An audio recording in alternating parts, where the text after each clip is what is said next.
These are 750 grams of sterling silver each, with 1,500 milliliters of distilled water and 150 milliliters of nitric acid at 70%. And it's been about 2 minutes since we put these on. We want to bring the temperature up to about 190 degrees, just below the boiling point of the nitric acid, and then just let these cook down. Once the reactions slow down, I will add some more 50-50 distilled water nitric acid mix, about 100 milliliters each time, until all the silver's gone. That's been about 15 minutes now.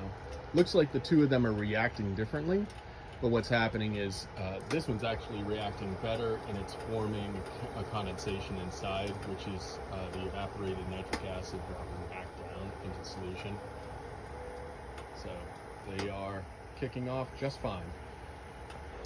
So I just put some nitric acid in, and this one started getting a little bit high. You can see where the sediment got up. That's called a runaway. It's when you put in too much nitric. And all you need to do is either take it off the heat, throw a little bit of distilled water in there, or even just sometimes taking the top off is enough. It's fine now. It's starting to settle down, so it's not going to get out of control. But it's always something to be cautious of. Here's the nitric acid pour over from the gold refining. You can see it's getting pretty vigorous, but it's not going to run away at this point. That's actually a really good boil roll. It's being very efficient right now. The nitric acid is condensing on the plates on the top and then dripping back down into solution, so I'm using the nitric acid as efficiently as I can. So once all of the solution is cooled down, the nitric acid is used up, you then filter it using a Buckner funnel and a vacuum flask. And what you end up with is crystal clear silver nitrate. It doesn't have any of that cloudiness or green. That is all caught up here in the filter. I have to say, I love my gigantic Buckner funnel. It's fantastic. After working with a 4.5-inch funnel for a long time, this thing is amazing.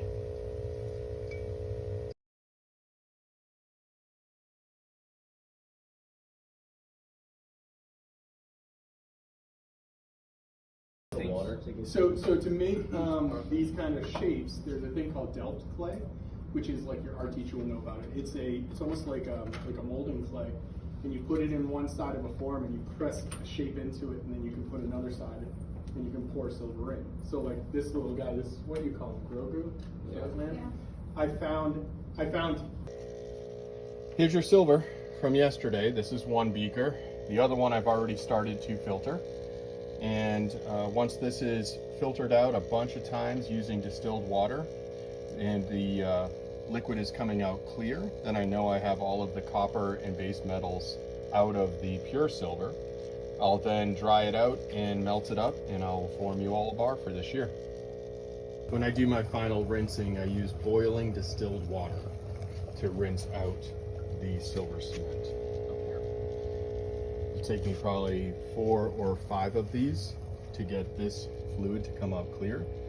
So once this beaker gets a little bit full, I will switch out to another beaker so I can see how clear the distilled water is that's coming through the silver. What I do is I take all of the silver nitrate that's coming out of the silver and I pour it into a bucket with a bunch of copper in it. And as you can see, the copper bars are turning silver again, which means there's still silver nitrate in this. It's not pure copper nitrate.